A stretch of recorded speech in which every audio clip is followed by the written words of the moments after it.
Yeah, you know what time it is. It's time for the Geekenders podcast. MegaRan, Jesse and Dodger, what up? Let's go. Yo, it's the weekend. Yeah, it's time to geek out. Let it begin. Go on, stream and shout. It's Jesse and Dodger, so give them a follow and see what the Geekenders are all about. Yo, it's the weekend. Yeah, it's time to geek out. Let it begin. Go on, stream and shout. It's Jesse and Dodger, so give them a follow. #1 geek podcast, without a doubt. Yo, another end of another long week. Got a job and a kid, I know that you all beat. So take a second, grab a drink and vibe while we catch you up in just a matter of time. On gaming, comics, whatever you're doing. If you're nerdy like us, then you know you should tune in. Thank you for sharing our world with us. Now follow, subscribe, and turn this up. Yo, it's the weekend. Yeah, it's time to geek out. Let it begin. Go on, stream and shout. It's Jesse and Dodger, so give them a follow. #1 geek podcast, without a doubt.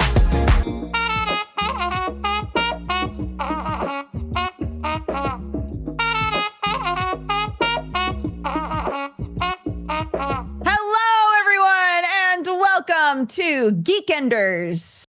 Hi. It's September. We did it. It is. We made it to September. Good job, everybody. Do you remember waking me up when September ends? Yup, did it. Put it together. You're welcome. You sure did. Mm-hmm. You put it together in a way. Whether it was the best way. You know Whether what? It's the best way, we'll never know. Yeah. Wake me up when September, right? You can do the whole thing. Yeah. Wake me up when September. Yeah. There we go. We'll workshop it. Yeah, we can do this. That's the remix the kids have been demanding. Brother, I have a question for you, right? What do you have for me, brother?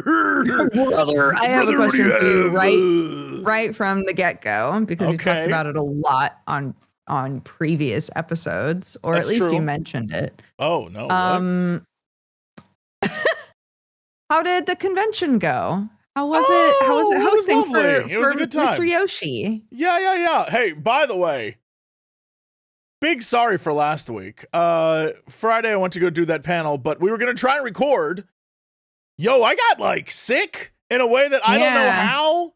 It was gross. It wasn't like sniffle sick. It was like stomach sick, where there was definitely a lot of things coming out of the wrong holes happening in that day, and it was a long one. So I tried. I genuinely tried. However, thankfully for me, I was fine the next day. I don't know. Maybe I ate something. Couldn't tell you. But life was good. Everything's fine. And I flew into Seattle. And it was very nice to go back to PAX.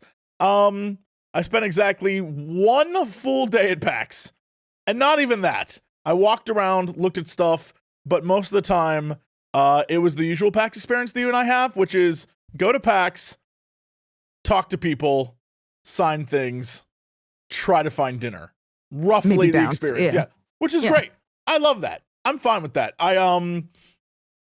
Basically my day was I woke up, the day before we had like a little sesh of, I was like, hey, hi, I want to ask Yoshida these questions. And they were like, all right, let's ask him and see if he wants to answer them.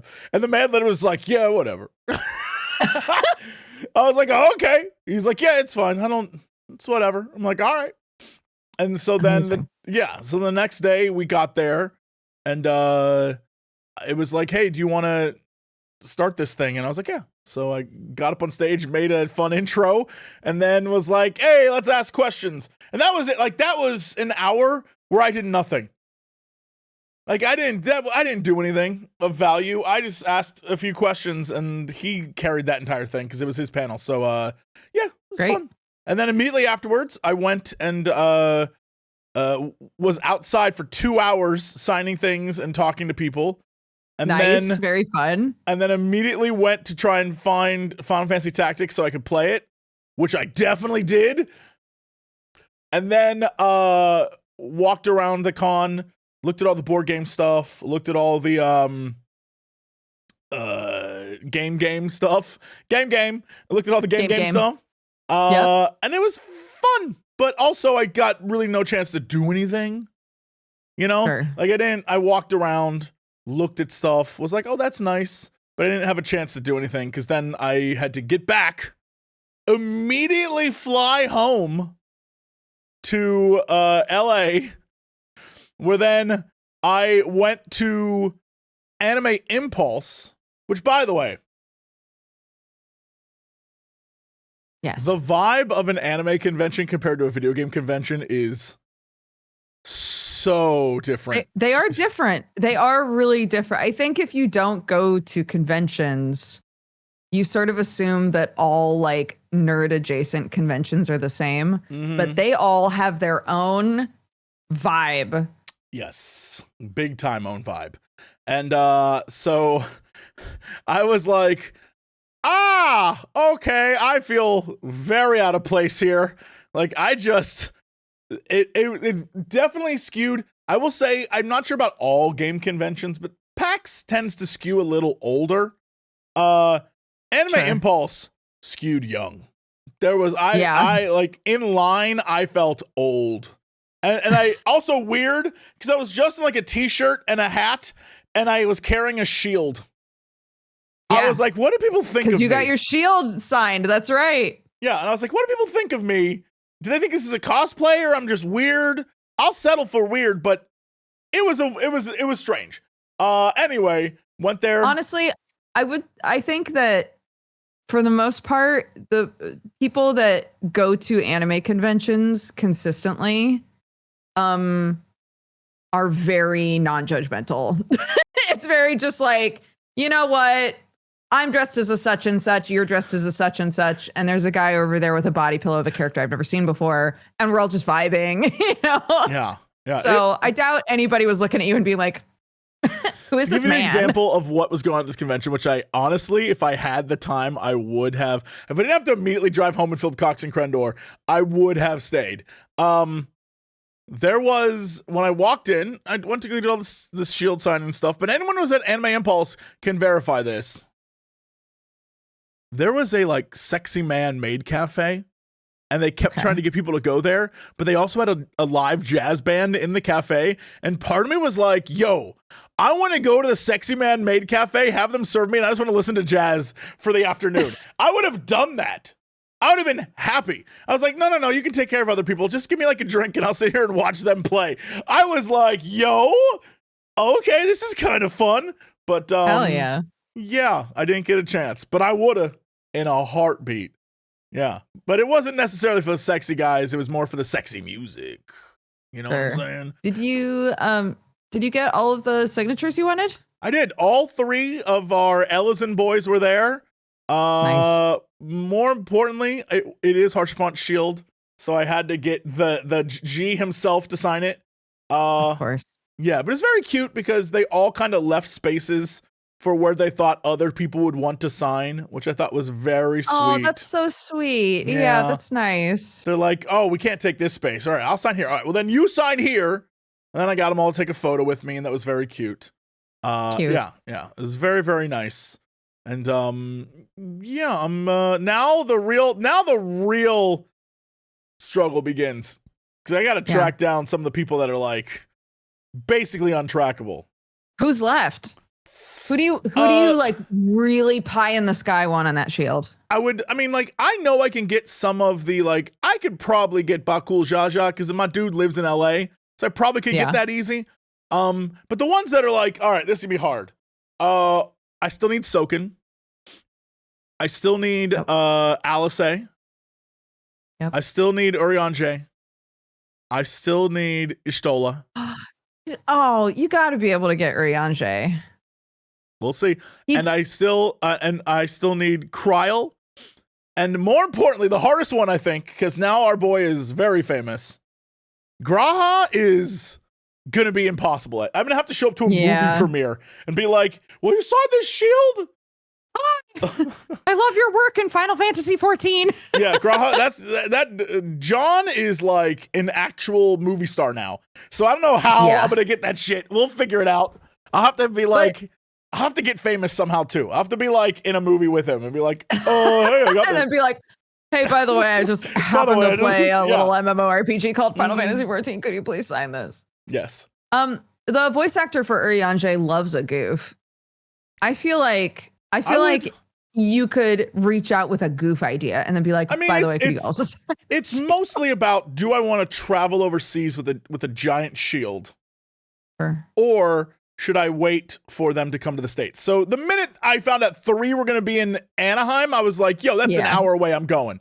Yeah, it's one of those things where it's just a weird, like this right here and this right here are just posters.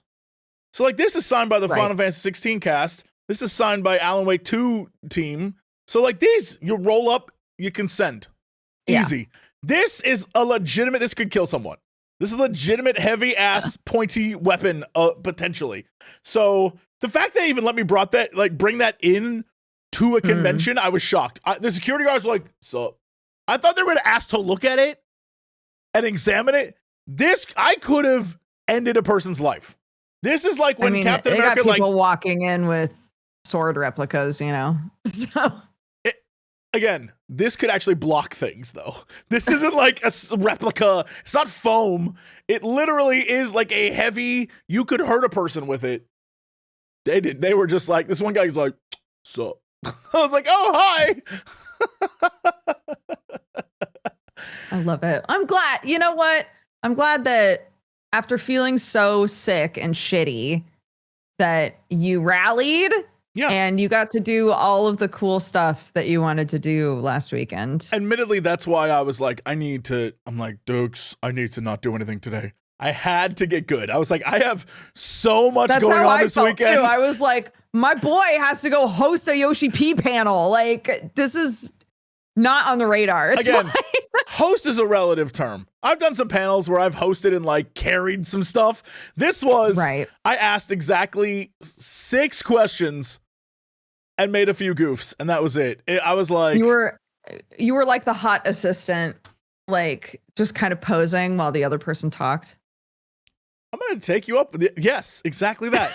Exactly that. Of course. And no one can say otherwise. Yes. It was a good time. But it also made me realize that, I went to Seattle. Dukes, hey, hi. Hi. Fellow fatties. Hi out there. Jesse here. Get like on like some workout stuff. Cause the difference, Seattle's a lot of hills. Yeah. I was just cruising through that town. It was great. You got to get out. Guys, I think we should take care of ourselves a little better. I'm going to let you know. Like, I think like maybe, cause holy crap, I was like cruising through that city. I was like, you know what? What's that way? And I started walking. At one point, I went and found Little Fatties, and I got a sandwich. Little Woodies. Little Fatties is a place here in LA. By the way, shout out to Fatties. It's great. Little Woodies. I found Little Woodies and went there and got a sandwich. And then, it was great. I had a good time. However, everyone kept spotting me and be like, hey, Jesse. And I had to tweet out like, hi. I'm trying to hit 15,000 steps today. So if any of you stop talking to me. No, I was just like, if any of you want to talk to me, that's cool, but I will be gross. Like just letting you know, my back will be a sweat monster. If you're trying to hug up on me, you will be wet. Be aware. Just be aware. And people were like, it's fine, dude. I'm like, I don't think you understand. It's not fine. I thought maybe you were going to say, if you want to come say hi to me, of course, feel free, but I will keep walking. No, I'm not like that. I wasn't like you gotta walk with me if we're gonna chat. No, it was like a Thursday night, and I was just like walking around the city. But because it was PAX, the only time, hey, heads up, the only time anyone ever notices or cares I exist, Dodger probably feels the same way, is at conventions. Suddenly, for 360 days out of the year, no one interferes and cares or like wants to talk to us. But you go to a convention, everyone's like, ooh, and I'm like, all right, let's do this. I'm excited. Hi, everyone. But like, it never happens. So when it does happen, I'm down to stop and talk. I'm like, that's not an issue for me. I'm like, yeah, all right, hey, what's up? But I just wanted to make it clear, like, I'm in the process of doing a thing. So you must understand. Everyone must understand. Yeah. I will be gross, but feel free to stop on by. Like this isn't cool, sexy Jesse. This is water dripping Jesse. Like I'm hiking up mountains. Like it's fine. Yeah. This is adventure Jesse. Mm-hmm. Yeah. And then I rewarded myself by going to Little Woody's. It was great. And I'm jealous and starving now. Yes. So yeah, it sounds amazing. I wish. Ah, I love Seattle. I haven't been there in forever. It's you know what? It's lovely. It's a lovely city. Everything about it is it's let me take that back. The areas I have been to are lovely. I don't know. I can safely say that I have been where the convention center area is, down towards the wharf, and then up towards whatever that hill is called that has all the like college kid stuff. That's it. That's all I've done, back and forth about 800 times. I know none of the rest of the city, so I really can't say. But that area, lovely. Big fan. Yeah, I feel like Portland's a little like that. LA too, to be honest. It's one of those cities where people are like, "Oh my gosh, I love going to LA. Oh my gosh, I love going to Portland." But they have like a section of the city that they enjoy and don't really fuck with their Yeah, I mean, it's very funny because I'm like, yeah, I love LA. But downtown LA, actual LA, the city of LA, there's like nothing going on. I'm like, I love LA as an area, as a concept, but if you were like, yo, I'm headed to downtown, I'd be like, why? What for what? Like, I mean, I guess you go to a museum for like an hour, but the trip is 2 hours. So what, like, you know what I mean? Like, why would you do that? Yeah, it's a weird vibe. But yeah, the area of LA is lovely. Yeah. Same thing with the Seattle. That's how I felt. I was like, I don't know what's going on in the rest of the city, but the area I'm in, having a great time. Bellissima. Love it. Yeah. Well, I debuted a VTuber model. Hey, saw while that. You were away doing that. Lovely, good stuff. Thank you. It was fun. Let me tell you exactly when I tuned in.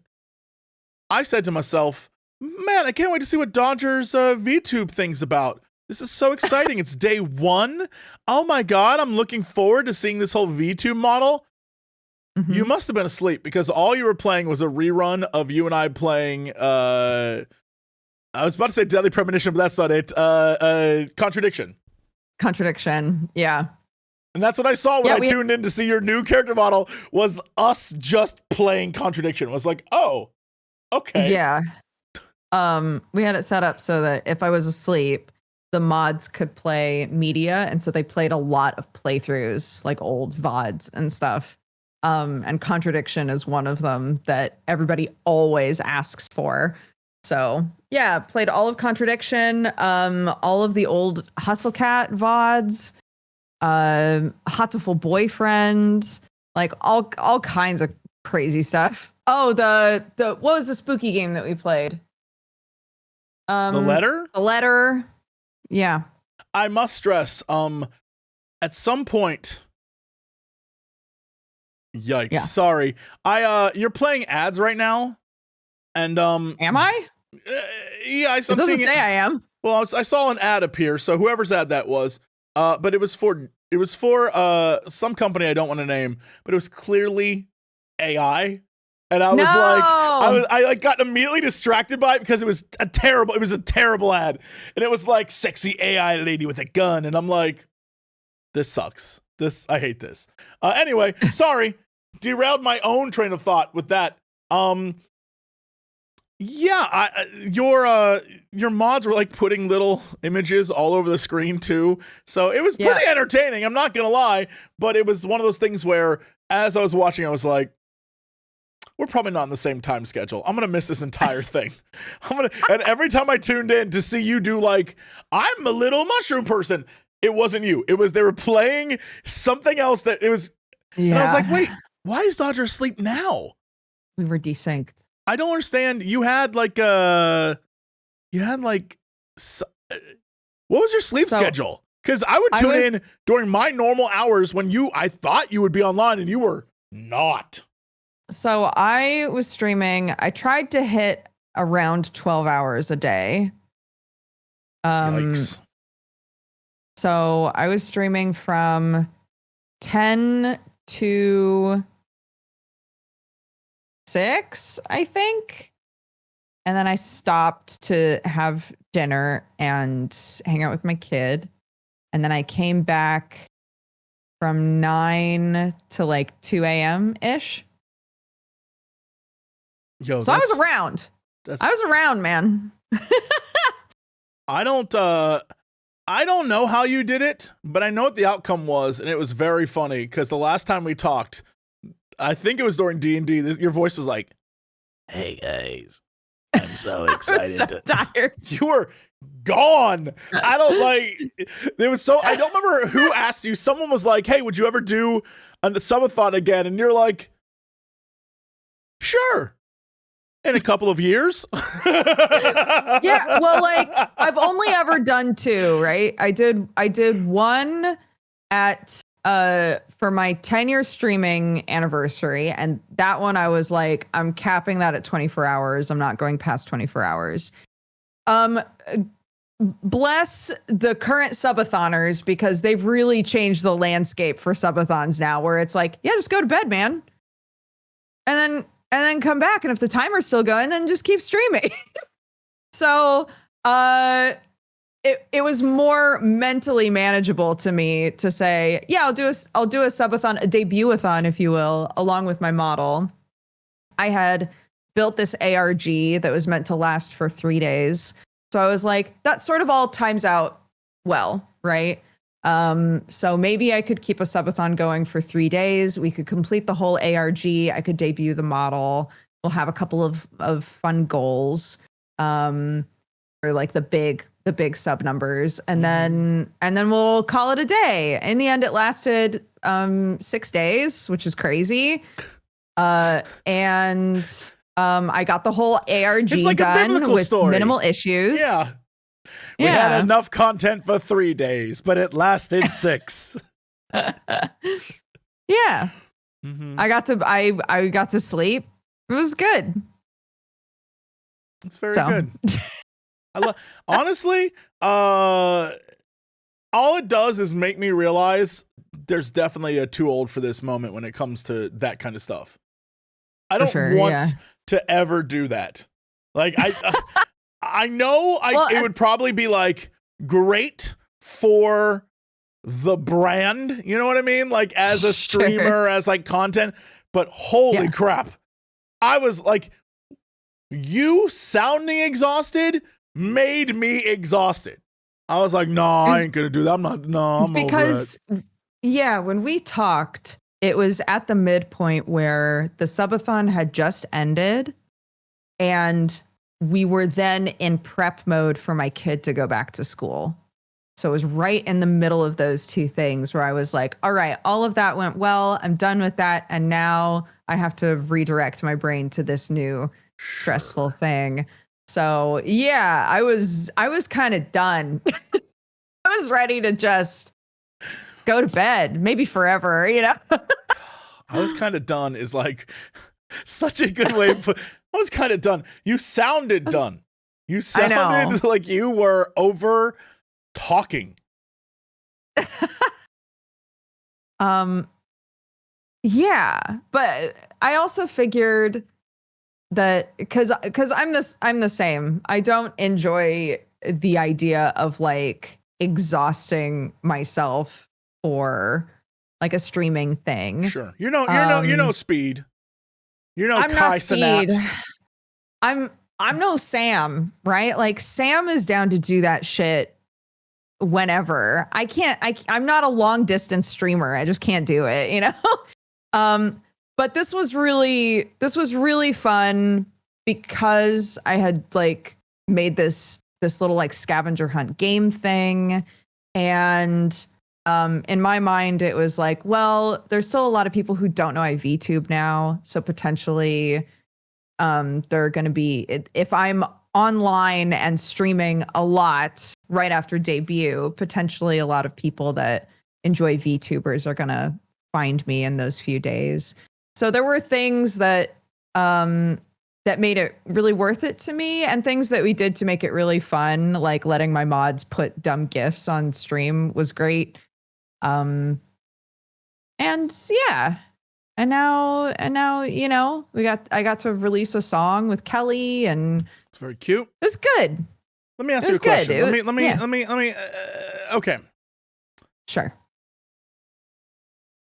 What I'm about to say may sound dismissive. Okay. It's not. It's a genuine, curious question. I think we talked about this when we had, Ollie on. Okay. You spent all this time creating a backstory. There's a comic that exists. There's an ARG. There is lore for your character. There's all this stuff. None of that's going to matter, right? Like in my day-to-day? I mean, like from this point on, how often do you intend to actually be like, I'm going to reference some of the lore for my character? Or are you just going to have a little avatar that plays games while you play games? A little of both. So I created a in-universe radio station that you did an advert for. I would never. And as media luminary, Max Cox. Don't know that guy. And he's great. You should watch some of his movies. Doesn't sound like a guy I know. And so every stream starts with that radio station to sort of establish, to do world establishment. Mm-hmm. What I like about that is it creates a way for me to do things in universe, in this world building that I put a lot of effort into for the comic and the ARG. Mm-hmm. I get to engage with that every stream if I want to, in a small or a big way, which I think is really fun. Because the whole idea was that I get to sort of lean into this weird cryptid element and have some Twin Peaksy Welcome to Night Vale vibes, and lean into that as much or as little as I want, which I think is fun. If your question is, while I'm streaming, does it come up? Not really. Yeah, I stand by the statement I had when we've had VTubers on before. It's literally D&D character creation, and it's really fun to do, and you get to make a whole backstory, and it's great. But I have no evidence across all of VTubing that it really matters at the end of the day. It's just something fun people do because it's fun. It's just fun. Yeah. It is fun. Yeah. And if people really enjoy the character, they like engaging with the story, right? Yeah. So, but for the most part, even then, it's it doesn't matter. You're still the I'm playing games and talking and being goofy. It isn't. Yeah. Yeah. I always, it's very funny to me because I just think that it's this big, crazy, we're doing a reveal, and it's this character, it's gonna change, it's so funny to me. It's the exact same thing as episode 1 of a D&D get together where everyone's really excited to show off the new thing they made and all their stuff, and then by episode 2 everyone's like, yeah, so anyway, we burned the village down. It's wait, why? It's You're the because it was fun. Yeah, because it was fun. We were having fun. And it's the same thing here, as I think everyone has the setup, but then in reality, it's just the person having fun. And so it always amuses me. I think it's also worth pointing out that there are so many VTubers at this point that it's a gradient, right? Some people are I started VTubing and I don't even know what my lore is. and there are other people that have written a huge document or have an Obsidian account that is entirely dedicated to their lore, and they talk about it or answer questions as in character while they stream, that gradient is there. Yeah, it's super interesting to watch the ones that are fooling with the voice, or they have like a gimmick or like something. I think it's very fun. But yeah, I definitely have the vibe of like, none of this really matters. Which, you know, is fine because it doesn't. It's just for fun. It doesn't really matter. But it's very funny to me because everyone's just like, this is why I couldn't do it. It sounds like a lot of work, and I'd be like, why would I do that? I'm just gonna make Gringor the Impaler. Like, he's a hobgoblin and he kills people. Like, I don't even understand why am I doing this, right? I have no more fun left in me. It's been sucked out. It's all gone. Yeah. It's leached out. The internet killed it. I have no more compassion for enjoyment of life. All I do is I wake up and just sit on stream and say, man, remember back when? And everyone's like, no, old man. And I'm like, okay. Well, maybe because it sounds like we both played some games. Do you want to talk about some games that make you happy and give you whimsy? Oh, wait a minute. I just realized, can I make a VTuber who's gross? Everyone makes a hot VTuber. I want to make one that's a slime, has one eyeball that's big and one eyeball that's small, but they're two different people's eyes. And his name is Stink Butt. And Stink Butt, he goes, he's like the entire time. And Stink Butt would go so hard. And he most of the stream is just chatting, but it's like puking noises and farts. Mm-hmm. Would that work? Would people like that? Yeah. You know what? You could even set that up so that it's like text to speak sort of style. You just record yourself doing a bunch of like noises. And Nope. Now that you've said that, now I just want it to be the grossest thing ever, but it's just hello. Hello. Welcome to my stream. I am Stink Butt. Oh, I can get the Siri voice. My Siri voice is great. My Siri voice is like, hey there. If you need me to drive you somewhere, I can take you anywhere you want to go. You got Alabama Siri? Yeah, it's great. I love Alabama Siri. She's amazing. Yeah. Anyway, hey, it's the week where we play. We did things. What you put? You did tactics.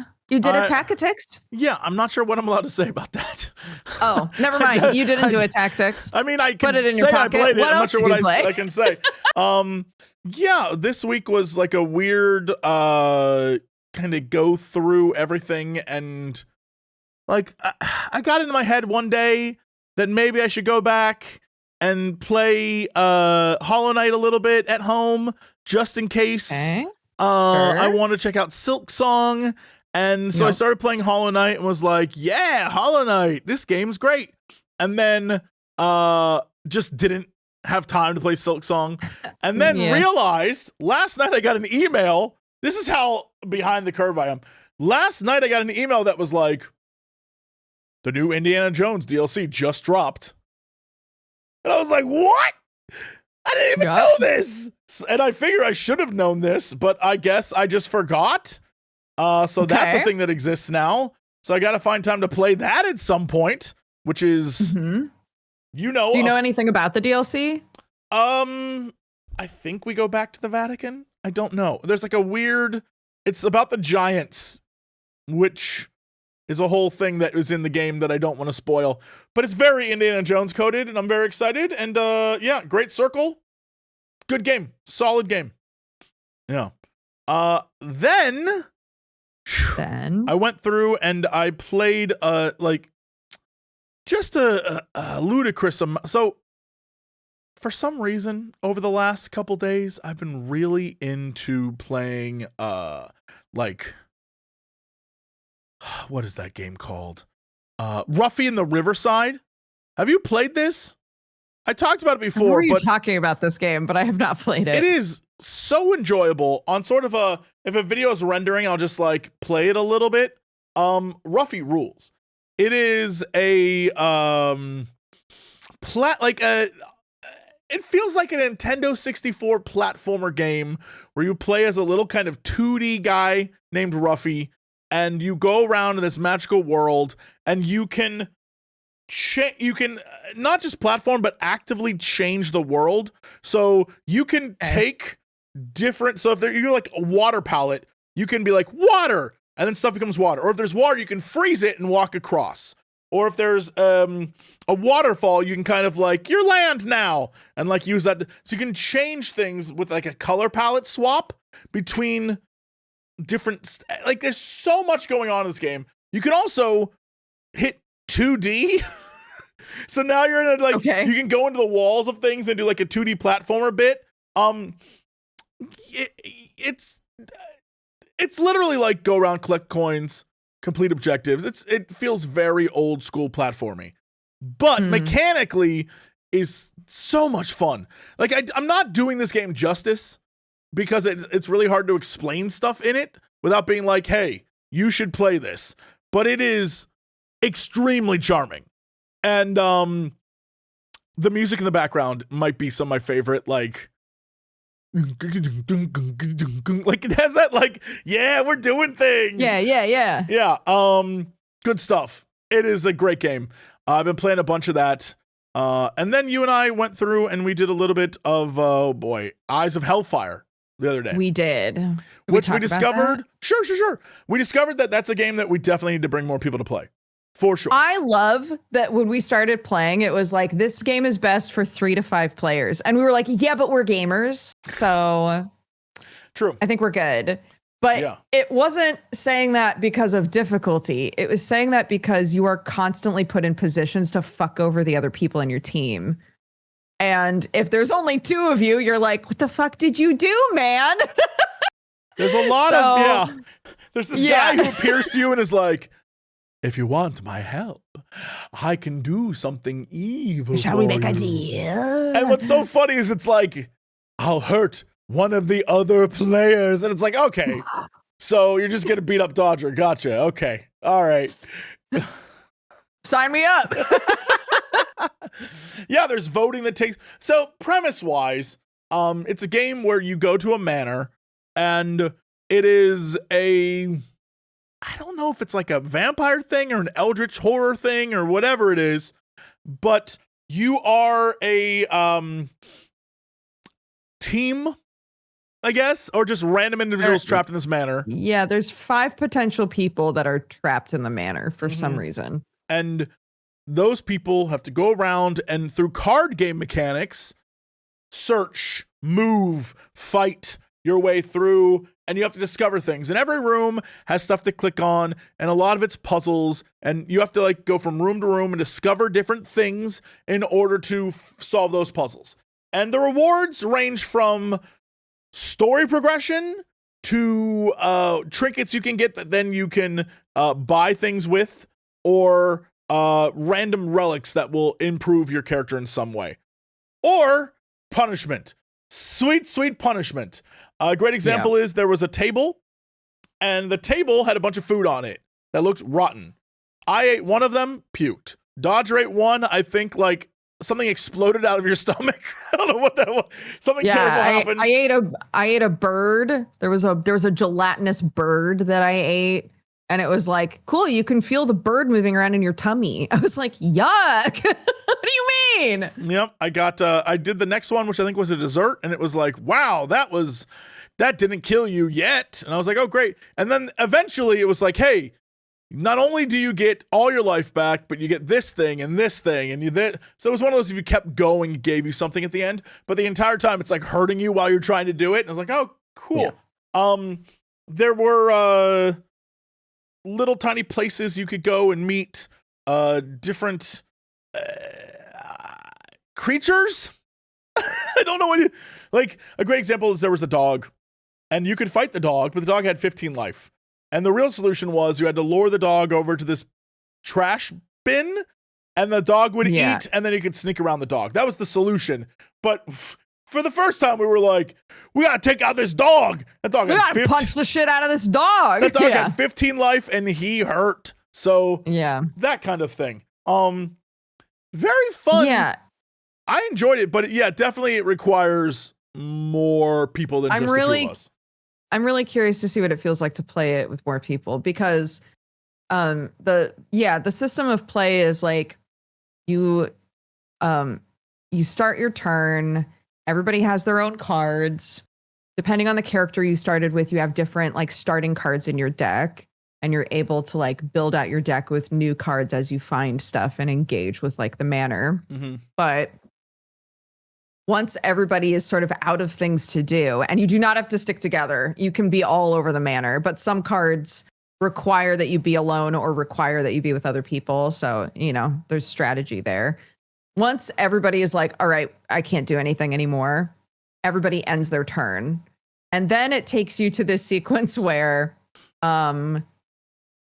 everybody is asked a question. So we were asked questions like, who could win a fist fight, or who would be least likely to win a fist fight? And we both chose me. I believe one of them was who is most likely to betray the other. For some reason, you chose me, and I don't understand why. I don't know what that's about. You also chose you. You have to say it like that. And so after you're done with like this question that will lead to some sort of a resolution, then there's like a random sort of like a lair action, so to speak, where something happens to the manor. And it seemed like there were only really like 3 that would rotate through. I think because there were 2 of us, it felt like those were happening so often because we were ending our turns fairly quickly. So it would be like, oh, there's more baddies around. And then we'd take our turn and it would be like, there's more baddies again. And then we'd take our turn and they'd go, now there's traps everywhere. Like, God, okay. The brilliance of it, I think, is your characters start to go crazy. And the crazier I became, I don't know if corrupted. The game I don't know what it. You saw on your screen, but I would see traps that weren't there. I would see people randomly show up. Ghosts started to appear on my screen. I saw weird stuff. I saw stuff. I was like, wait, what's real here? Yeah. So towards the end, I was losing my mind. There were things happening that made me. I'm confused by that because nearly every time I stepped into a trap, it was like, do you want to do this thing or do you want to become more corrupted? And I would always just choose more corrupted. Interesting. And by the time we were done with the game for the day, I was just tripping at the start of my turn. I was like, okay, like that's not too bad, I don't think. Or at the start of a turn, I would just scream and run into another room. But that was as bad as it got, really, I feel like. Oh, yeah, no, I didn't have... Well, I started to have scream and run into a room. I think the reason why you didn't see all the things I saw is because you were full on scream, run into another room, kind of corrupted. And I was more like... Watch just slightly behind you. There's something coming. Yeah, I didn't have... I wasn't like, I gotta get out of here. You were freaking out. I just saw things. Yeah. I wonder how balanced it is pacing wise. I don't know. 3 or 5 people. But we should get a group together for sure. Yeah. I agreed. It'd be a ton of fun. Also, can you do me a favor? Can you go play Ruffy, come back next week and explain it like how you explain games and not how like I explain games? So that game can actually sound good and not just me being like, you bounce and collect things and then paint. That sounds cute though. I gotta bounce, collect things, and paint sounds cute. I am no video game reviewer. I'm like, I liked it and it was fun and I had a good time. I talk fairly often. I don't know why this comes up so often, but I talk fairly often on stream about when me and John would be on co-optional podcasts, and one of us would be like, I really enjoy this game. And John would try to press like, why? Explain to me why. And both of us would so frequently crumble. Like, I don't know. It's fun. I like it. What do you mean? I just like it. It makes me happy. Just in the presence of someone who does like fully like fleshed out reviews of games all the time and can easily put their thoughts into words. That's how I feel both of with us you. are like, it's a fun game. My brain likes it when I jump and hit stuff. It's good. It feels good. That's how I feel with you now. Every time I'm like, I like games and they're so good. And then you give a perfect summary of like, here's a great example. As I was explaining Eyes of Hellfire, I was like, yeah, so we were playing these characters. And then you stepped in and goes, there are 5 characters you can choose from that make up the party. And I'm like, well, why didn't I think to say that? I could have started with that way. Instead, I was like, so we were playing the characters, and then Dodger and we were trying to go into the house, but the house, it was scary and haunted. And you're like, with 5 characters to choose from, you can enter the house together as a team of up to 3 to 5 players, but we decided to go as 2, which was very foolish of us. And I'm like, me fail English? That's impossible. That's how I feel.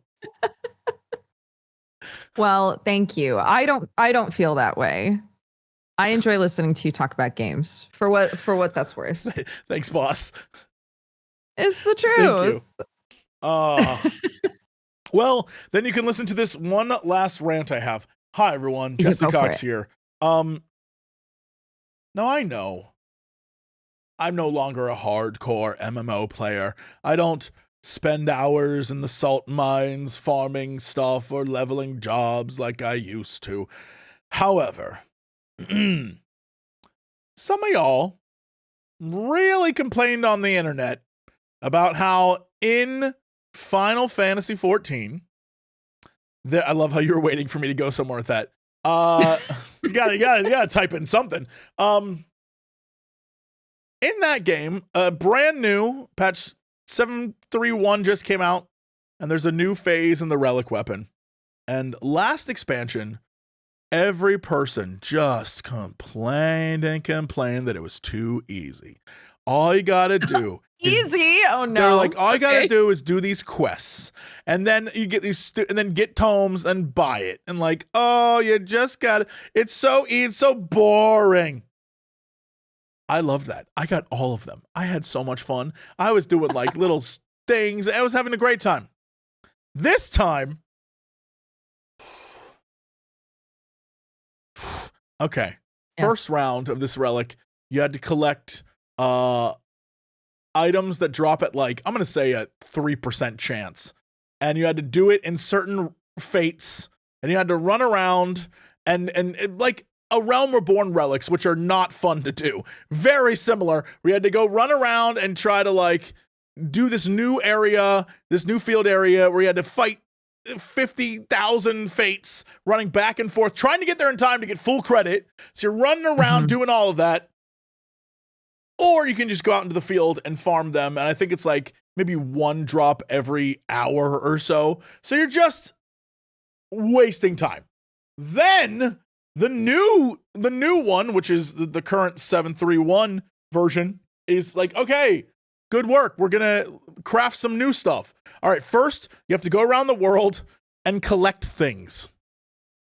So, like, 3 of them are crafting items. 1 of them you have to buy from a vendor for 300,000 gil. And 1 of them is you have to get from, like, the Fate token man, where if you beat enough fates and you get enough bicolor gems, you can go and buy this thing. And then once you're done with that, you go talk to, Geralt and all the people that are part of this mission, and they're like, okay, so the next phase. I'm like, no. So then you get a grid that appears, and the grid says there's four quadrants in this grid, and each of those quadrants needs 10,000 points. Which means you must do, so it's like one of the quadrants is trials. One of the quadrants is high level dungeons. One of the quadrants is, so basically they're sending you to go do busy work. And so all of that stuff, 10,000 is at minimum, I'm going to say at minimum 11 days. Maybe you could pull it off in 10. Now you could farm it and get it done immediately. But if you're just going to take it easy and do 1 a day, it's going to take you about a week. 2 weeks. So basically it's just, rather than have fun, do whatever, here's a little goofy story. They're like, you wanted it to be a grind? It's a grind now. And I just we monkey pawed ourselves. The worst part is I know there's gonna be someone in the comments who's like, but I love this, dude. And that's great for you. I hate it. I always have. I always will. I'm not a fan of this stuff. I do not like grinds for the sake of grinds. It's literally why I left World of Warcraft, because I hated the grind system in that game. And like, why? Why do we do this to ourselves? Why do we? You wanted this and now you are punished, but I am the one who is punished, not you. Why? So, yeah, that's where we're at now. But the weapon glows and looks cool, so like, I gotta do it. But yeah, that's it. The only saving grace is that when you do all this nonsense once, from that point on, you don't have to do it ever again for those weapons, which is fine. But it's the one time that I'm already like, no, this ain't for me, dude. Like, this is, I'm glad you're not a Destiny fan. There's a reason why I played Destiny until a certain point and then never went back. I don't like the grind. I never have. Yeah. I'm not a fan of it. Unless there's a story reason that will then give me some sort of story thing that is important, I'm not going to do it. I just won't. I literally can't do it. In my mind, I'm like, I could do anything else with my life right now. Literally anything else would be more fun than this. And I will just go do that instead. And then a week will pass and it'll be like, oh, that event's over. You didn't get anything. And I'm like, all right. Like, that's how I feel. It's so, I don't like it. I love how many people in chat are like, yeah, well, this thing in this game is harder than that. So yeah, well, that's why I'm not playing that. Point. Yeah, that's not the point. That's why I'm not playing that thing that you just said. Because I don't want that. Yeah. The reason I played 14 is because 14 is easily accessible and you can log in and log out and like, oh, you want to play for an hour today? Great, do that. That's why I like 14, because it is pretty casual friendly. That's why I'm playing it. It's why I'm not in a hardcore WoW guild anymore. It's like, I don't want that. I want to be able to play other things. Fantasy 14 is very casual friendly. I play it once a week and it's fun and I have a nice time. Yeah. I mean, we have a news story later literally about what we're talking about, but it's why I enjoy it, because it's a story heavy casual experience that I enjoy tremendously. But yeah, I get it. MMOs in general, this is why everyone yells at me, because I'm like, I don't like grinding in MMOs. That's kind of the point of a lot of MMOs, is to keep you online playing as long as humanly possible. Sure. And like, I get it. You don't have to explain it to me. I understand the marketing behind it. But it's up. But also, an important part of this is that it was fine. And then people complained, and now it's a grind, right? Like, yeah, I mean, it is. I must stress as a person. So basically, the last expansion, all of the relic weapons were tied to a goofy side story. It was this Hildebrand story. If you've never played Final Fantasy XIV, imagine the most anime goofy thing you can think of. It's hilarious. It lands every time for me. But I understand a lot of people do not like it because it's so goofy and silly. And so they just got upset they had to do that in order to, they were like, I never want to do those stupid stories. And you're saying I got to do that in order to get a cool weapon? And so it just, sometimes I realize you know how when you see the elderly and they're like upset about young kids? What are you owing? Don't worry about it. Just keep talking. There, I fixed it. What happened? What'd you do? Nothing. What did you do? Nothing happened. And everything is fine. And if you're an audio only listener, trust me, everything was fine and nothing happened. Okay? Great. Anyway, I'm gonna see it in the YouTube edit, so I'll see something, all right. basically, I think I've hit the point where, you know how a lot of people, when they get old, they become like bitter and mean and like, oh, these kids these days, and they're all like upset and they just want to fight people. You know, the elderly. I think I'm in that small elderly group of people now that are just like, I'm so tired of like, I just don't have the patience to deal with it anymore. So I'm not gonna. Like, instead of being like retirement home old, I'm like live in the wilderness old. Like, instead of going to go live in Florida and complain about the world old, I'm like, I'm gonna move out into the woods and not talk to humans anymore. Oh, like, the more I'm like, we had a good, like, it didn't have to be this way. Y'all just be complaining just to complain. I'm so tired of it. I'm just like, no, I'm gonna, there's so many other things to complain about. Now my time, my sweet, sweet, precious time is filling out 10,000, 40,000 points worth of crap in this day. Don't like it. Don't like it. If I was in a shack in the woods, I wouldn't have that problem. Although I would have bear problems. So true. Which I don't like. I don't want to live in a shack in the woods. What about a shack in, like, I don't know, suburbia? What about a suburban shack? That's a good name for like the same impact. That's like a good name for a crappy restaurant. Suburban shack. It feels adjacent to the Lonely Island. Suburban shack. That's the name of my comedy band. Yep. Yeah. Yeah, I can't wait to hear your first single. First single is called Boat Sex. And then we have another song called I Banged Your Mom. And then we have another song called Drugs Are Pretty Funny. And then we have another song called I Took a Crap in the Office. And then we have another song called Sushi Roll, but it's a dick joke. And then we have another song. I have one. Yeah. A boob in a bag. Right. It's like dick in a box, except it's ladies singing it. Yeah. Except it's boob in a bag. Right. And people accuse us of copying them. People accuse us of copying. But like, no. We will feature Justin Timberlake a bit. That's true. Yeah, but we aren't going to copy them. Come on. That'd be stupid. Shall I? Please save me from myself. I have a couple of things that I would love to talk about. I think maybe. Well, no. Let's just talk about Silksong.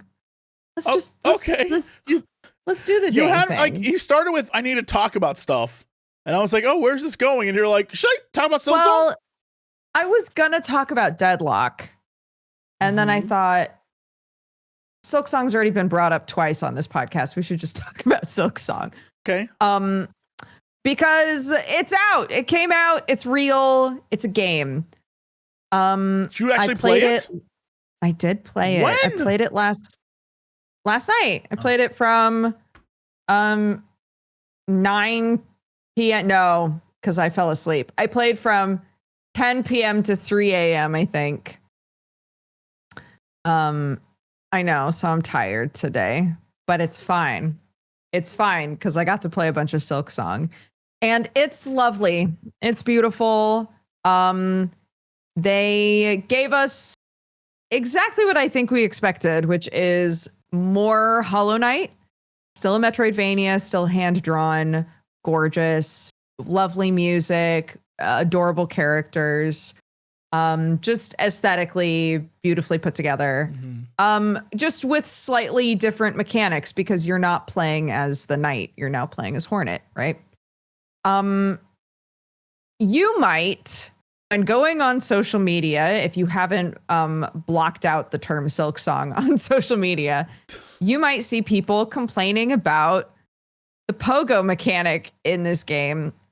In a platform, in like a platformer, the pogo mechanic is typically referring to whatever system you as the character use in order to bounce off of things in the game. So typically, it's like a down slash or something. Yeah, typically that's like there'll be this thing, and when you down slash, when you attack down, you'll bounce off and you're able to sort of like bounce along or bounce up or whatever. Sure. So the pogo mechanic in this game is fucking crazy. In what way? What do you mean? Because Hornet does not attack straight down, which is amazing in some aspects of platforming. She attacks when you hold down and attack, she always attacks at an angle. So there's you as no the pogo player, mechanic? there is. You have to learn what angle you're going to attack at. So here's a little thingy to pogo off of. Here's your character. Here's Hornet. You walk up, you jump, and you have to mentally be like, and now I down slash because you're going to go this way. Wait, but then where do you bounce to? If You'll bounce forward just like before. Oh, so you angle in and then boop that way. Angle in and then bounce that way. Instead of down, instead of like boop, boop, boop, you're going boop, boop, it's boop, boom, boom, boom. Interesting. Yeah. I can understand why that would upset some people because that is having just literally played Hollow Knight like earlier this week. That is fundamentally different than Hollow Knight in a way that would going from especially all the people who like and this is going to sound, I don't want to say derogatory, that's not the right word, but it's going to sound like I'm trying to poo-poo it. I'm not. But there were a lot of people in the last like month who really started going hard on Hollow Knight for the first time ever. And that's just because they were hype. It isn't like, oh, they jumped on the bandwagon. That's not what I'm trying to say. There's just a lot of people. So I can imagine if you went from that, like I'm playing Hollow Knight, I'm going to play through the game. Oh, I'm so excited. And then they get to Silksong immediately. They're going to be like, what the I get it. I understand. I kind of love it. Okay. It is frustrating at first. I think they introduce a good Metroidvania or even a good Souls-like has areas. This is more specific to Metroidvanias, I think, but we'll have areas that are like, you have to figure out this mechanic now. Sure. Right? Mm-hmm. We are introducing an area. You don't have to do it now, but you need to figure out how to do this because we're just going to ramp from here. This is the basic ability, right? So pretty early on in the game, you are met with an area that has a lot of these little bouncy things, and you have to figure out, how do I bounce on these, you know? All right. Because if you have played Hollow Knight, you know that the platforming does get more and more difficult and skills build on each other. Sure. So if you don't understand the angle at which you're going to have to attack things in order to bounce, you're hosed going forward, Yeah. I mean, like, going back to another Metroidvania I really love, the most recent Prince of Persia. A great example of that is did you play the DLC? Did you ever play that? Yes. Yep. So in that, they finally wrap up whatever happened to Blue Girl, which I'm a big fan of. Shout out to Blue Girl. They take all your powers in that. And you you go from being very skilled to having none of it, and you have to relearn how to play using new things. And I think that's kind of similar. I imagine it would be, because it's a struggle at first to be like, how the hell do I do this if I don't have double jump? Or how do I do this? I don't have my damn dash anymore. So what do I do to solve this problem? And so you're doing it over again and having to relearn things, but in like a different way, because in that DLC, it's like, oh no, she's actively trying to kill you the entire time. So you got to like keep moving and do stuff. So I imagine it's kind of that similar thing here if you go from one to the other, or if you played Shovel Knight and all the then follow-up Shovel Knight games that were not actually playing a Shovel Knight anymore. Yeah, it's still the same, but different, which I think is the sign of like, that's a solid sequel. Yes, for sure. I think they kept enough same for you to feel like, okay, I understand the concept of this thing I've picked up, right? This is my currency. This is, the like trinket mechanic. This is something that I can use, but they've adjusted the trinket mechanic, right? It's slightly different for Hornet because she uses different things and fights in different ways. And I that's a hard balance, right? Sure. To figure out how do we make it so that this still feels good to the players that loved how it felt to play Hollow Knight. And I think they've done a good job with it. I was sort of delighted with one of the newer mechanics in it, aside from the pogoing. But yeah, it's still got all of the things that you might be looking for in more Hollow Knight, so to speak, right? It's a huge world. It's very exploration focused. You know, you're getting skills and you're meeting cool characters and yeah, this one is just Hollow Knight but more and with a new character. So I'm very happy with that. While I was playing yesterday, someone was saying that there have been complaints that it's not different enough. But I would argue that most people that loved Hollow Knight didn't want it to be different, really, you know. I think they needed to be careful about how different it was. Yeah, I mean, it's the franchise. You can't like completely change a thing or it's something completely different. Yeah. And at the end of the day, I think a lot of people fell in love with the movement and the world. So if you give them good, tight mechanics and a new world to explore that feels like Hollow Knight, they're going to love it. And that's exactly my experience so far with the game. So, cool. Yeah, I'm very happy with it. I'm noticing a thing I think is kind of funny. I'm glad you're streaming it. That's really cool. And I hope that everyone loves that and you like enjoy yourself. I'm seeing a lot of people who are like, I'm not going to stream this, dude. Which I very much understand. Yeah. Like, I don't like streaming a Metroidvania because my inconsistency and inability to not be salty at some things would ruin a stream. Like, there's moments where I will hit a puzzle and be like, nah, I'll come back later. When if I was on stream, I know I'd attempt to do it over and over and over and over again just because I was on stream. And especially, you know, you're saying like the bouncing thing, having to learn that. Like, most Metroidvanias have some sort of moment where it's like, this is going to be a hard platforming sequence. Good luck, bitch. And yeah, I'll look at those at home and be like, not tonight. I'll just go do something else. No, thank you. Yeah, because like those drive me crazy. I'm not good at it.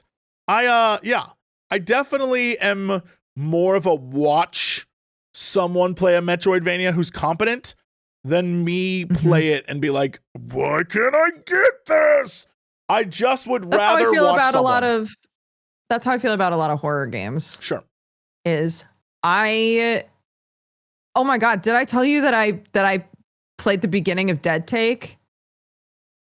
Wait, let's switch gears here for a second. Hold on. This is what I love about this is Dead Take is like barely a horror game, which is awesome because it means that it got you and I'm going to love this. So please enlighten me. I don't know what it was about that game because I think you made it pretty clear to me that it has jump scares for sure, and I experienced them. It's mostly like just Ben Starr's face, which is very funny. Yeah, generally it's just walk around, collect information, complete some light puzzles, watch some videos, and watch some videos. Yeah. I don't know what it was about that game, but because I knew that it was not, there is like a specific type of spooky game that I enjoy and can play easily. Atmosphere really affects me. Okay. I've realized it does have like an unsettling atmosphere. Yes. Yeah. So even though logically I knew nothing was going to happen to me and I was just going to keep playing the game and collecting things and whatever, at a certain point I was like, I am getting so stressed out. So stressed out. And I think that's my equivalent of what you're saying with streaming, because I hate going to stream a horror game and realizing like, I don't think that I can play this very well on stream, right? And I'm overthinking, like, everybody who's watching also knows that this is a low tier horror game, right? Like, it's not that scary. And I'm tapping out. Like, I don't like that feeling. I would much rather play that sort of a thing off stream. Once I realize it's not the kind of horror game that I can enjoy on stream, Sure. I would much rather be like, you know what? I'm going to play this later and I'm going to, or watch somebody else play it. Yeah, there's, it's really hard to have this. It's like a weird conversation to have because it's very like I don't want to say actualization, but you know, like we can say, I don't like this thing. I don't like playing it on stream. And chat will be like, but that's why it's fun watching you. But it's like, I understand. Right. I get it. I love that you love watching me suffer. However, I don't like suffering. It's like, I don't know how to explain to you that I don't like it. It may be comedy gold, but I am the one who has to do it. And I don't like doing it. And that's, I think that's, I understand where you're coming from. I think I can really enjoy and get into an atmospherically spooky game if it is also at the end of the day an action game. Interesting. Games like Dead Space, I'm fine. I was going to ask, like, so Dead Take is a game that is, I mean, at one point you literally find a picture of Sam Lake. So like, it is very, to me, inspired by the Remedyverse. And so I was going to ask you, have you played Alan Wake or any of those? Because, like, those games... I played Control. Okay. I haven't played it, Alan Wake. So, like, Alan Wake 2 has the exact same tension level as Dead Take. And that, you'll just be walking down the thing and it'll be like, Wake. Like, they'll just be like, dudes, that you're like, what the hell? But you have a gun. So I wonder if you could... I think that makes a huge difference. I think it does. So, like, knowing that you can freak out and shoot something and you get spooked. Yes. All right. So you could... So if that game gave you a weapon, you could have done Dead Take. I might be fine. Yeah. But the thing is, there is literally... And I mean, this is no spoiler, but kind of. There's nothing that's going to attack you in that game. Nothing can kill you. And you told me that. You explicitly told me no one attacks you. Dead Take is literally an atmospheric, like, storytelling thing. Yeah. You know what? I think the tipping point for me being like, I'm too stressed out playing this actually was the first video you watch of Ben Starr's character. Sure. When he like starts to do the scene and then gets interrupted by and yells? The director. The director yells at him? Yeah. Bro, that video, I was so uncomfortable, which was the intention, right? Yeah, it was meant to be like a tense, toxic, fucked up scene that you're just like locked in a chair watching. And when it was done, I was like, I think I'm gonna. What's fascinating is like I was already stressed out, and now I'm like. See, it's so interesting to see what like. What's fascinating to me is what you pick up on versus what I pick up on, because you're like, oh my god, it's a terrible scene. He's yelling at him, and me the entire time, I'm obsessed with things like. So, for those of you who don't know what Dead Take is, it is a game about essentially Hollywood and what it takes to become famous, and all these people willing to become famous on the back of a producer who is a giant piece of shit, like a genuine bad person. And everyone will do anything for this guy because he's the best in the business. And so one of the crazy things that is in this game is that they do auditioning tapes for this role. And for me, it's a horror game, sure. But I was obsessed with the fact that there is a scene that is done both by Ben Starr and Neil Newman. And they're doing the exact same dialogue, the exact same thing, but it's two completely different takes. And as a fan of like just acting, I was obsessed with that. They kept trying to scare me, and I was like, no. There's a cat behind you. Is that what that noise is? Is that? Oh no, that's not a cat. What the hell, dude? I thought that was a cat. No, there's like a thumping. While we're talking about fucking horror games, there's a weird thumping noise coming from Sam's office, and I cannot figure out what it is. This seems like one of those times that we should tune into Sam's stream, but I also know if we He's not streaming, I don't think. Oh, he's not streaming? Oh, well then that's just porn. It sounds like, you know, when your upstairs neighbor is loud and you take the broom and go, you're like, yeah. It sounds like that. Anyway. Maybe he's telling you to keep it down. Or he heard you talking about scary games and he's messing with you, in which case, hell yeah, Sam. Hell yeah. My man. Keep it up. So another game that I played, which piggybacks off of this conversation really well, I thought I had played the demo of it, but it turns out that actually you're the one who told me about it on a previous Geekenders, and I just wishlisted it based entirely on your recommendation, which is Hell Is Us. Ah, yes. Which also just came out. Yep. So I played a bunch of Hell Is Us today. That game is so cool. It's very weird. Like, weird on a level. What a cool game. I don't think anyone's prepared for. Yeah, I love it. It's, shout out to my boy, Elias Tefexis. Just killing it. Adam Jensening his way through a weird game. I'll let you explain it, but like, weird is like, I don't even know. Please. So the game starts off with you in custody. You're hooked up to a lie detector, and they're dripping a truth serum into you and asking you a bunch of questions about how you got into a certain country, a country that is completely locked down. They reveal that you were smuggled out as a child, and you specifically went out of your way to smuggle yourself back in, which is both are very hard to do. So then you start telling the story of what you did while you were in that country, and that is the game. And the game is an interesting blend for a moment, quick moment. Can you explain who you're telling that information to? I don't know. Am I supposed to know that? Do you not the character designs for these characters? Oh, I mean, I saw him. Yeah.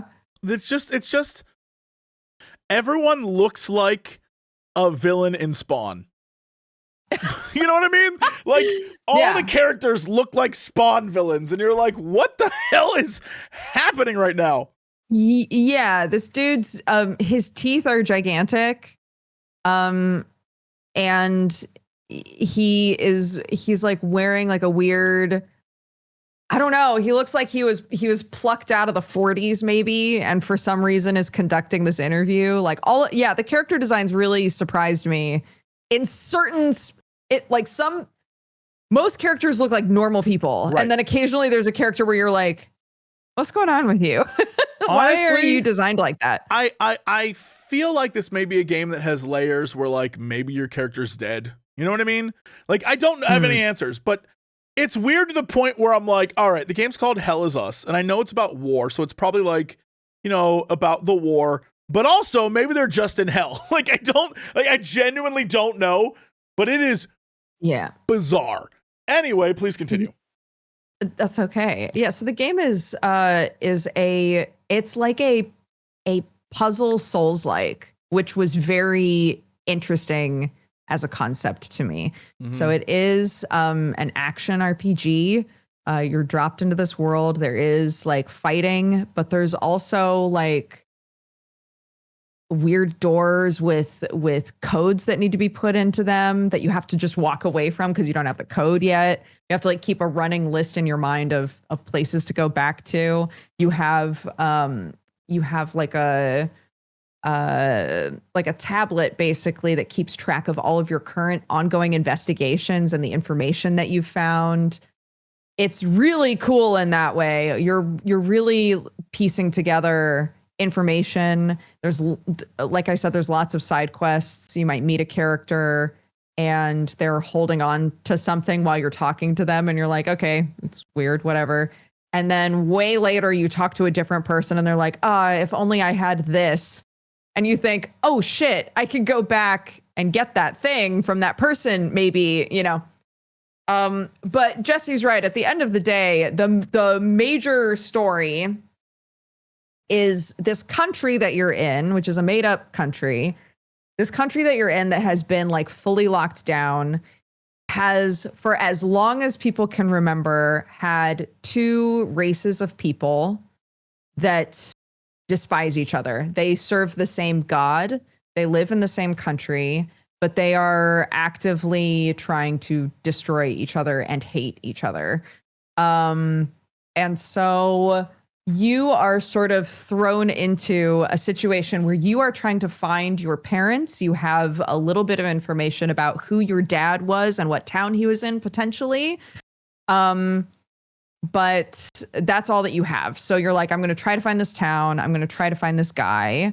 But of course, on the way, you start running into weird creatures. Strange paranormal stuff is going on.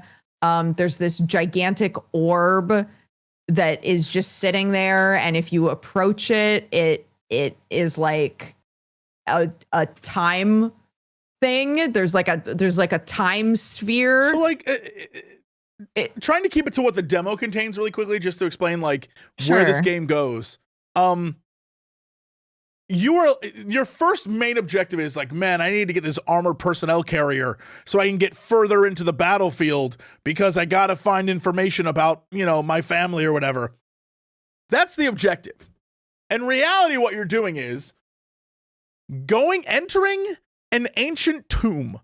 And this tomb has a story in it where you learn about like a queen and the like 1,000-year ago history or longer of this country, and weird like creepy no-faced monsters attack you, and you get a weird sword that you have to then use to kill the monsters. Then you get other weapons too. So now you're Dark Soulsing, but at the same time your objective still is, I need to get this armored personnel carrier and this APC. So like, it's like a very bizarre amalgamation of things, yet is incredibly fun. It works really well, and it does not pull punches. Keep that in mind. There's a town that you get to very quickly after the sequence that Jesse's talking about, where pretty much every conversation you have with someone in this town is horrifying. Sure. Like it's just awful. It really wants you to understand like how awful everyone is to each other. And I don't know whether or not this will matter in the game really, but all of these side quests that you get, things like, oh, this person wants this thing and I saw a person who has that thing. When you get that information, it procs with a thing that pops up that's like, you have an opportunity to do a good deed. So a lot of these side quests are opportunities for good deeds. And when you complete them, it goes into a catalog of like people that you've met and helped. Right. And at a certain point, I think there's like a priest to this god that everyone worships. And he explains that it is his firm belief that the most important thing that people could do right now is be kind to each other. And I don't know if those things are supposed to come together, right? Of like, if you just keep doing good turns for as many people as possible while trying to also, complete your own personal goals, whether or not that will have an effect on the world in some way. I mean, that seems like a pretty solid game mechanic that's been done in the past of like, if you just play the story and breeze through it, you get one ending, but if you do all the side content, you get another, like that kind of vibe.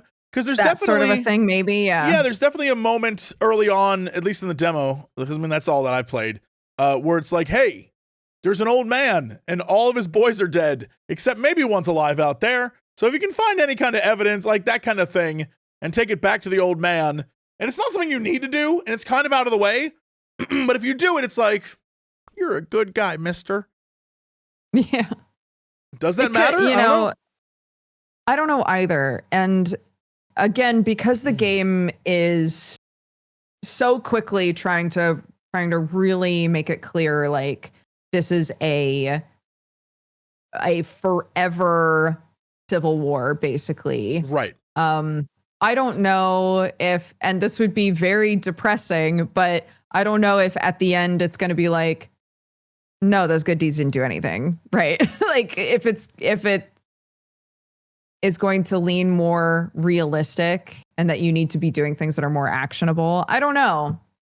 I'm really curious. I feel like there's tonally what direction it's going to go in because of how serious it is right now, you know? There's like a good way to do that and a bad way to do that. Like, there's some games, what was the name of that game? Oh my God. Indica? Oh, yeah. Has a solid twist ending that is really well done. And I love the way they did that.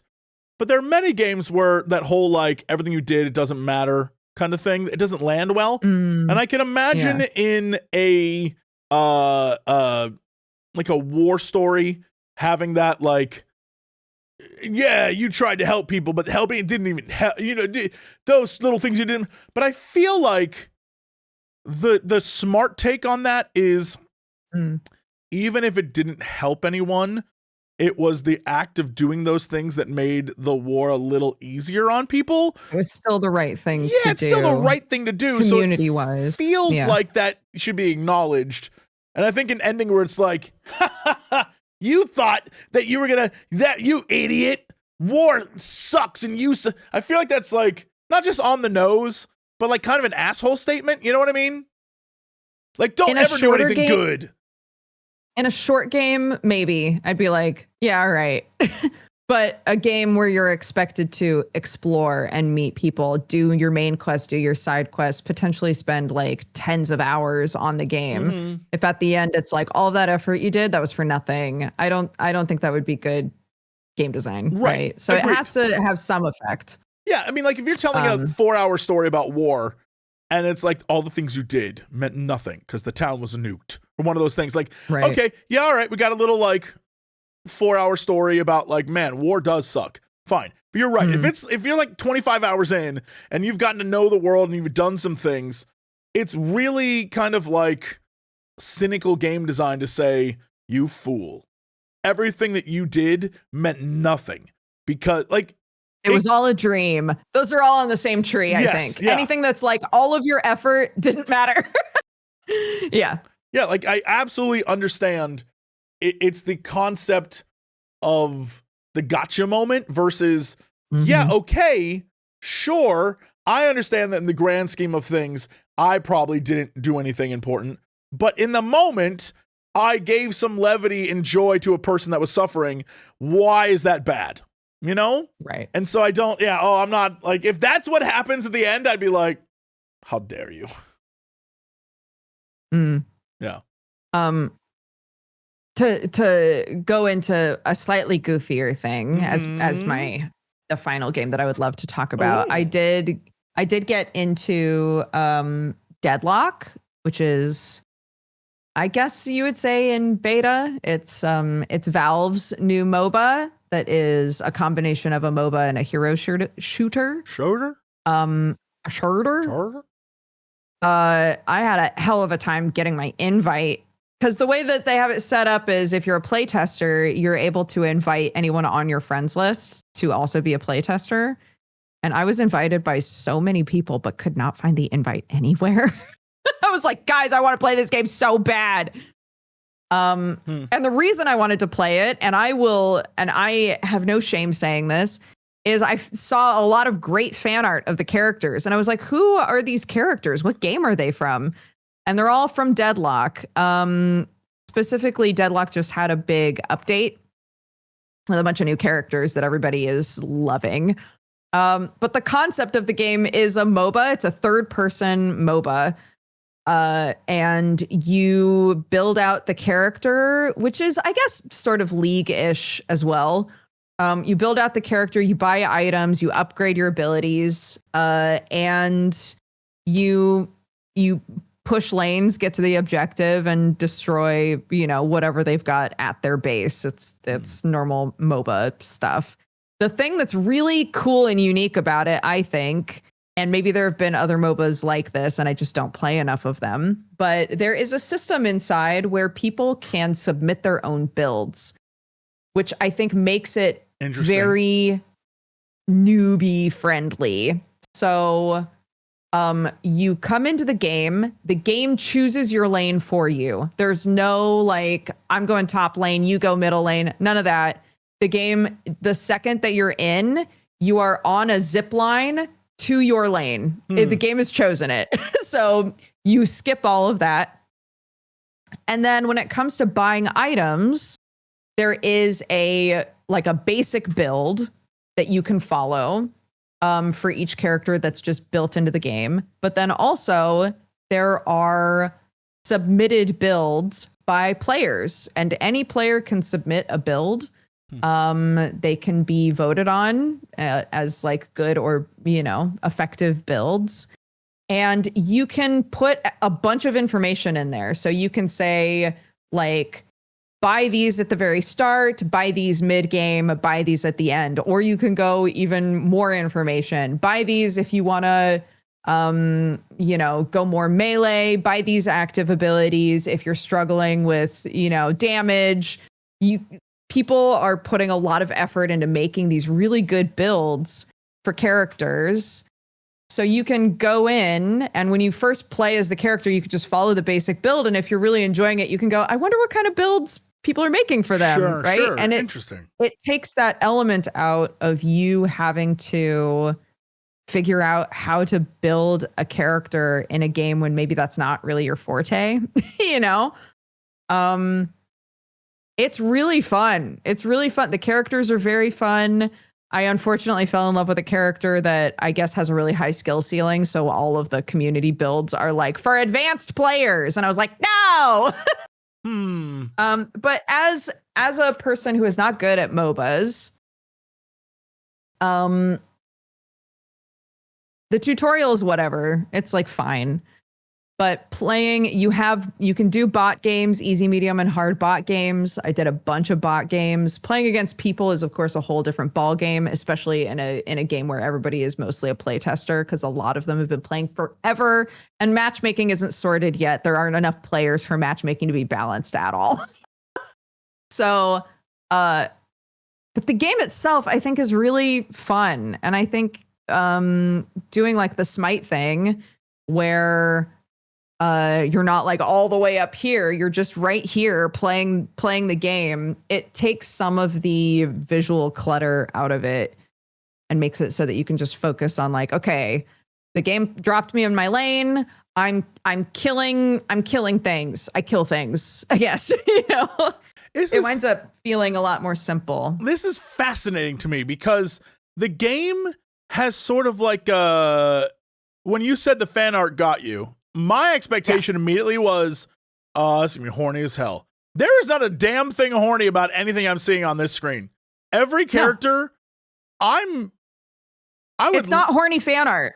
I would love to know what the internet thinks of this game, because the characters look like just like people, or I don't know, like kind of like similar to other things. So, for example, there's Blue Hellboy, and there is Blue Hellboy, legally distinct Hellboy, legally distinct Blue Hellboy. Yep. There are characters like one of them is basically like, I guess she's Ghost, whatever her name is, Widowmaker.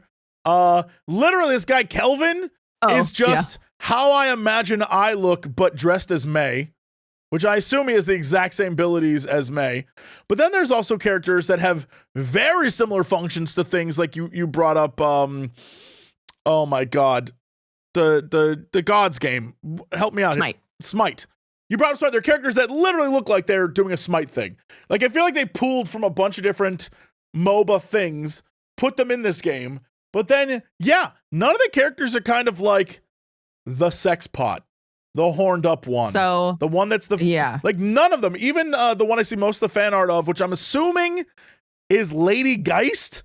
She doesn't look, there's nothing like overtly horny about her. She's just kind of like half dead starlet. So most of the horny art that I've seen, and again, that's not even like most of the art I see, but the horny art that I do see is of the doorman.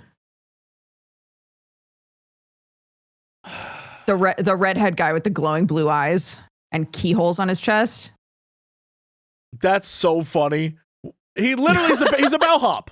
He's a bellhop. He's a bellhop. Stop. Yeah. Yeah. There's not a that's like yeah, all right. I get it. I get it. Horny's gonna find a way to We're horny. also saying Ivy, the gargoyle girl. Apparently, Ivy has a bunch of not safe for work art of her. I'm not sure why.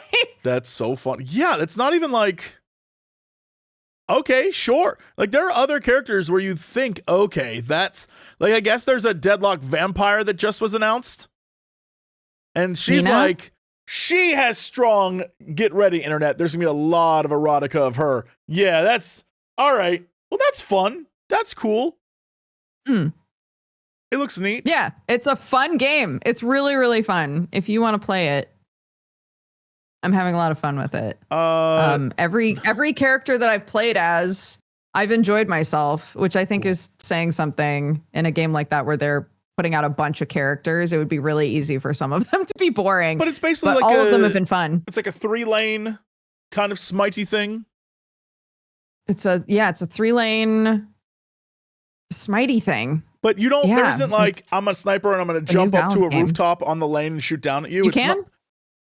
You can. Okay, so it's both a smitey thing and like an Overwatch thing. Yeah, that's why I was saying it's a hero shooter as well. Gotcha. Okay. Because there is like terrain and levels and there's like a city that you can run through and utilize to your advantage. All right. Interesting. Yeah. And that's it. I guess I'm realizing that it's 6:00. Yikes. Do we have news? We do. Yikes. We do. Hey, by the way, I will say I finally got around to starting to watch some like TV when it comes to like the nerdy TV. Hot takes. 1, season 2 of Peacemaker so far. You know what? John Cena can act. I like sometimes forget. Yeah, it's fun. Yeah. I haven't watched it at all. And then finally caught up on Wednesday. It's not as good as season 1. That's what it's fine. It's not as good as season 1. And then I decided I'd start watching that Daredevil show that they put out that I never watched. Oh, right. It is a show with some incredible scenes mixed in with like, God damn it, Marvel. So like you know, like it's very Disney. It's very good. But then every once in a while there's a scene where you're like, yo, that was good. So yeah, anyway, it's a thing. So I started watching all those. It's been good because now I'm not watching Gordon Ramsay. I've been through every season of Hell's Kitchen. I've watched it all, baby. So yeah. Anyway, the news. Big news of the week. Silksong launched and it destroyed everything. Steam, Xbox, PlayStation, Nintendo, all their online stores. Every online store broke. Went down. 100,000 players in the first 30 minutes registered on Steam. Outages reported all over the place. Everyone was posting pics online. Turns out buying it via websites worked just fine, but doing it through the online storefronts kept crashing everything. So thankfully that's not a problem now, but I guess at one point they had 500,000 people playing. But 100,000 in the first 30 is pretty crazy. Like that is that's some wild shit, man. Cherry made some bucks off of this. Let's just say that. All right. Yeah. Roblox. This is very related to, hi. I have another channel now called Too Old for This. And it's I did a Roblox video. If you want to see some of the craziest shit you've ever seen. Roblox, I don't know what's going on over there. Anyway, Roblox apparently doesn't either because they announced all players who communicate in the game need to be age verified by the end of the year. I I guess they have verifications that exist already, but this is like the real deal instead of what verifications they have now. So I don't know what that means if you're gonna have to like submit an ID, but honestly, Roblox with how much crazy shit happens on Roblox and the fact that like everybody's being warned, like, do not let your kid talk to anybody on that goddamn game. Like, I think this is needed.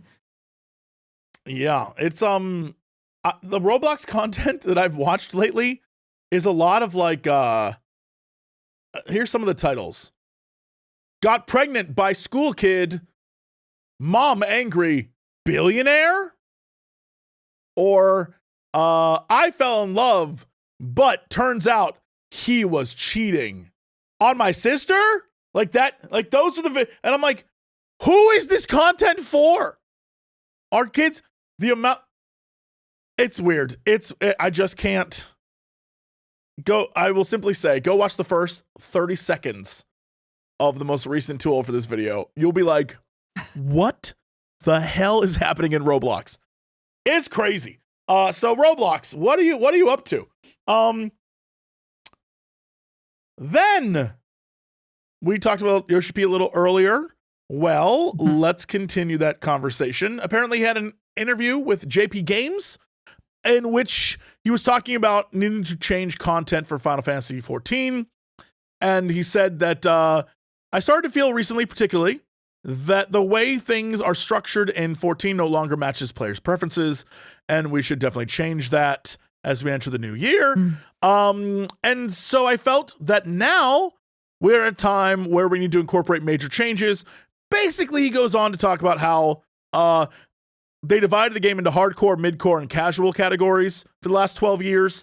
And he realizes that what they need to do is make it so if they release 5 bits of content, instead of 2 being hardcore, 1 being, midcore, and 2 being casual, all 5 need to relate to all 5. Like every of the 3 categories needs to have all 5 bits of content for them. And so to him, I say, God bless, good luck. No one will ever be happy.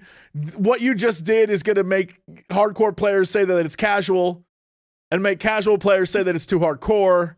There's absolutely no way to ever win. I've said this before, I'll say it again. Why would you become an MMO developer? It just seems like the worst. Dude. It just seems intolerable. But they say they're going to try, and they're really going to figure out a way to make it so everyone can play everything. And, a hardcore player can get something great out of it, and a casual player can get something great out of it. And, good luck. If it works, it works. If not, it wouldn't change a thing in the world. The internet would still chug along. Then Jason Schreier over at Bloomberg was reporting about how Microsoft was working on Perfect Dark, which was announced back in 2020. It was the reboot. And I guess the dev team was laid off with all the Microsoft laid off is what I said, I guess. Yep. So Take-Two took the game to Embracer Group, which why would you do that? Embracer has done nothing but kill games. And was like, hey, Embracer, hey, Microsoft, do you guys want to help us fund the rest of this game?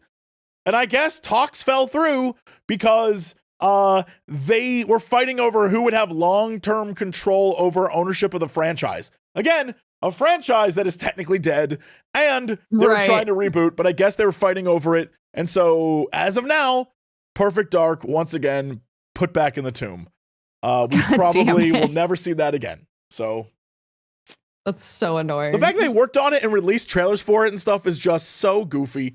Then, speaking of goofy, Activision has signed a deal with Paramount to make a Call of Duty movie. In a press release, they talked about it. They hyped it up. They said it's going to be amazing. The CEO of Paramount was like, I love Call of Duty. It's one of my favorite games. So I'm going to make my own press release here right now.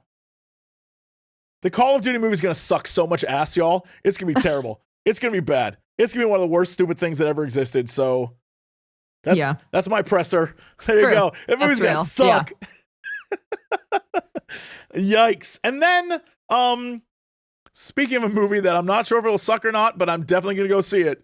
Mortal Kombat 2, which was supposed to come out in exactly 8 weeks, has now been pushed to next May, which either means it's much better than we think, or they don't know where to put that movie, because May is blockbuster season. May, June, July, those are blockbusters, which means... Do they think it's going to crush? I don't know.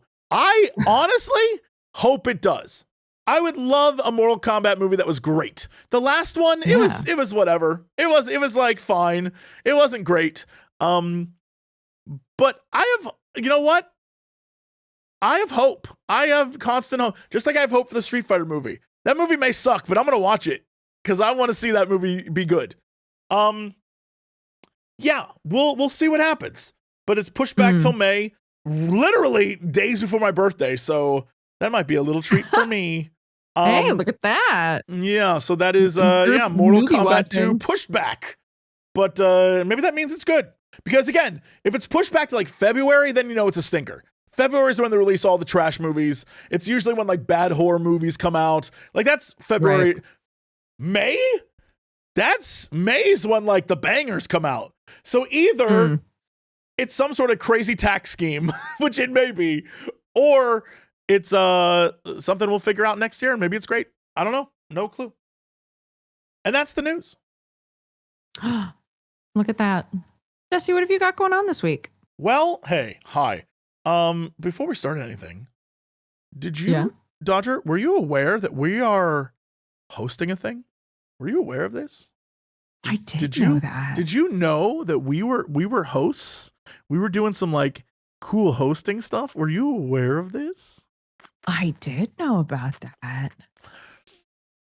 September 18th. Any of you who watched the Convergence showcase last year, Jesse and I are going to be hosting it together this year. They were like, do you want to host with Dodger? And I said, no, but I'll do it for $1 million. And they said, well, we don't have that. Would you just do it because you like Dodger? And I was like, fine, God damn it. So yeah, September 18th. So at 11:30 Pacific time. What would that be? Like 2:30 Eastern, and then whatever the hell time that is over on your side of the pond. Yeah, very excited. Yes. So that is what day is September 18th? My brain just died. Next Thursday. No, 2 Thursdays from now. I was gonna say not next Thursday, buddy. So that's coming down the pipeline. Very excited for that. It's a bunch of fun indie games. Yeah, it's an indie showcase. Yeah. It's gonna be us just showing off and talking about a bunch of really cool indie games that you guys can play. So excited for that. It was really fun last year. It'll be so fun doing it with Jesse this year. It's like Geekenders, but us promoting like cool games, cool indies. So that's fun. Us being like, look at this and also this. Yeah. Very excited. Thank you for nepoing me into this. I'm like, you're so welcome. Yeah. You know what? I pulled some strings, Thank you. So that'll be a good time. Yes. Yeah. And that's coming up, but that's in 2 weeks time.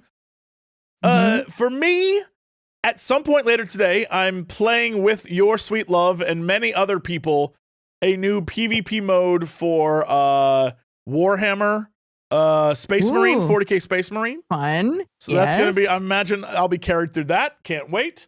And then I assume I'll check out the new Indiana Jones stuff this weekend. And I also want to play Fresh Tracks, which seems like a very cool skiing game. I definitely want to go back into No Man's Sky a little bit. There's a lot of stuff I want to do. With that said, most important, tomorrow night, ladies and gentlemen, I just found this out, and honestly, it's the greatest thing in the world. Crendor has never seen Fifth Element. Fifth Element is available for free on YouTube right now. Tomorrow night, 8 p.m. Pacific time, Crendor and I are watching Fifth Element, and I am so excited. Amazing. This That's gonna be so fun. Is about to get come on, Ben. It's great. Have a great coming. I can't wait. I'm so excited. It's gonna be a good time. That movie, still this day, I'm convinced, is maybe at best a 7 out of 10. Don't care. I love it. I love it. I love that movie. Yeah. It's so fun. It's like, it's like not great, but it's very enjoyable. Lulu Dallas Multipass. Yeah, I love it. Blue Dallas Multipass. It's good Love stuff. Yeah, I love that movie. So, Oh my gosh. yeah, big fan. Well, I'm going to continue playing Silksong in the evenings and probably keep playing Hell Is Us because that game is really interesting. Mm-hmm.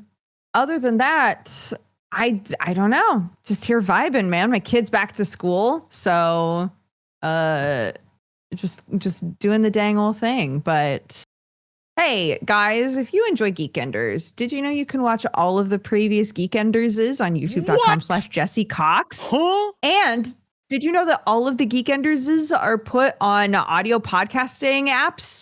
Anywhere you listen to your podcasts, you can probably find us. That's crazy. That's pretty good. That's pretty fun. That's pretty good. Yeah. So if you enjoyed this, please go watch, go listen. Maybe one day Jesse will get a tattoo of my mushroom.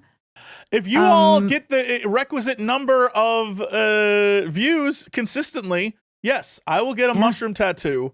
It might be long after Dodger has given up being a mushroom and is now like a spork, like a walking sentient spork. But I will get that mushroom, and I'll let Dodger determine where we put it. No, I won't. That's a terrible idea. That's the worst idea ever. I'd be right here. I'd be like, hey, everybody. Just right on your forehead. Hey, guys. My life is pain. This whole thing? But thank you all so much for watching. We're going to be back next week, I assume. I have no reason not to be back next week. We will be here.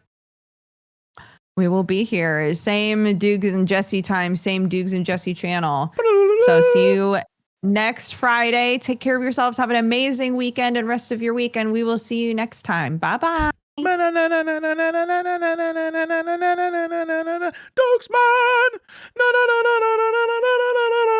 Dukesman! Dukesman! Yeah, you know what time it is.